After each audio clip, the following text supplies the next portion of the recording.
राधे राधे दोस्तों। राधा के संसार में आप सभी का स्वागत है। आप सब कैसे हैं? मैं बिल्कुल ठीक हूँ। देखिए, आज हम जो अपना राधा गोविंद की मंदिर है उनको साफ सफाई कर रहे हैं। कैसे हम डेली की साफ सफाई पूजा पाठ करते हैं उसका नित्य थोड़ा सा झलक खाली दिखा रहे हैं। ये जो है हम सुबह में देखिए भगवान के मंदिर का जो बासी फूल या कुछ भी जाता है वो सब हम साफ सफाई ऐसे ही करके करते हैं। सामने में झाड़ू लेकर के नहीं आते और ऐसे ही करके उसके नीचे तक साफ सफाई करके फिर थोड़ा दूर से झाड़ू पोछा कर देते हैं। अभी सुंदर से ये वाला जो पम्पम है, इस पम्पम से उसका जितना भी धूल या बासी जो भी कुछ था, फूल का टुकड़ा सब कुछ निकाल के बाहर फेंक दिए। अब निकाल के उसको बाहर फेंक के ऐसे करके हाथ से उठा लेंगे। उसके बाद फिर बाकी घर में पूरा झाड़ू कर लेंगे और फिर पोछा लगाएंगे। तो ऐसे ही हम लोग अगर डेली सुबह से शाम तक भगवान की सेवा में पूजा में लगे रहते हैं तो अच्छा है। अब रुमाल से कपड़ा जो है, एक छोटा सा रुमाल रखें भगवान का मंदिर का सामने। ये सब कुछ वेदी जो है ठाकुर जी का पोछने के लिए, वेदी पोछने के लिए देखिए हम रुमाल से ऐसे पानी भिंगा के उस जगह को अच्छा से साफ़ कर लिए। सिंहासन थोड़ा हल्का हल्का साफ़ कर लेते हैं।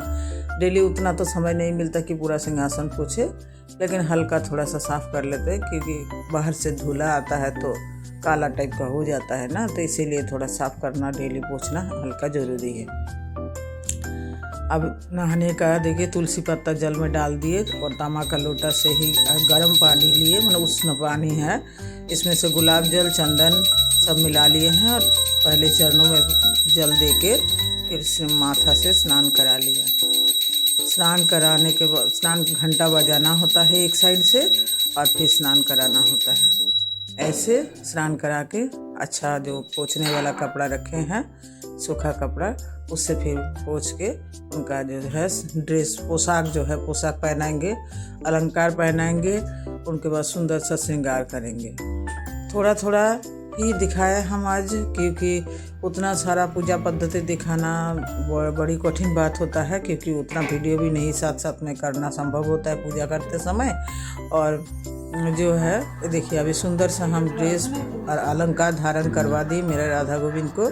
अब चंदन पीस के चरणों में तुलसी पत्ता दे देते हैं, तुलसी अर्पण कर देते हैं चरणों में। उसके बाद जो है चरणों में तुलसी अर्पण करने के बाद गोपी चंदन हाथ में घिसते हैं और फिर श्रृंगार करते हैं राधा गोविंद का। फेस में श्रृंगार सुंदर से कर लेते हैं।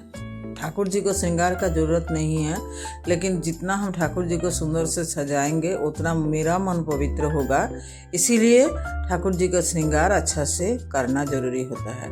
ठाकुर जी तो स्वयं ही सुंदर है, उनको क्या हम सजाएंगे, लेकिन फिर भी सुंदर सा श्रृंगार करने से हम जब देखेंगे ठाकुर जी की तरफ तो मुझे बहुत अच्छा लगेगा।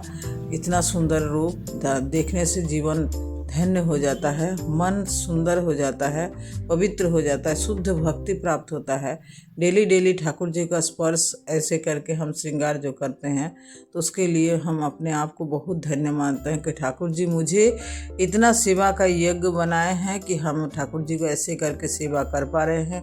अपने घर में विग्रह का स्थापन करके उसका डेली पूजा पाठ, भक्ति भागवत पाठ, भोग सेवा, नित्य सेवा, दिन भर मेरा ऐसे ही काम में बीतता है। और भागवत में भी कहा है कि जैसा काम का अभ्यास आप कर लेंगे आपका चित्त में मन में वही घूमते रहेगा। और ऐसे करते करते ठाकुर जी का सेवा, इसके लिए ड्रेस भी हम खुद सिलाई करते हैं और पहनाते हैं। पोशाक डेली पोशाक जो है जब जब नया नया कुछ तिथि आता है तो उसमें बड़ा बड़ा तिथि पर्व जैसे होली हुआ, बसंत पंचमी हुआ, जन्माष्टमी, राधाष्टमी, इस सब में दुर्गा पूजा, काली पूजा, दिवाली, तो हम नया नया पोशाक धारण कराते हैं ठाकुर जी को। ऐसे तो डेली पोशाक रखा हुआ है, उसी को हम गंगा जल दे के पोशाक धारण करा देते हैं। अब देखिए सुंदर सा श्रृंगार हम गोपी चंदन से पहले कर दिए, फिर कुमकुम लगा दिए और सुंदर सा हम श्रृंगार कर दिए। इसके बाद बैठेंगे थोड़ा पूजा करने के लिए, पूजा पाठ करके आरती करके आज का जो मेरा अभी का सुबह का सेवा है वो पूरा हो जाएगा। ऐसे करके डेली सुबह में सेवा, उसके बाद हम ब्रेकफास्ट बनाते हैं, ठाकुर जी को ब्रेकफास्ट देते हैं, फिर लंच, फिर शाम का नाश्ता और रात में फिर प्रभु का डिनर देते हैं। राधे राधे दोस्तों, कैसा लगा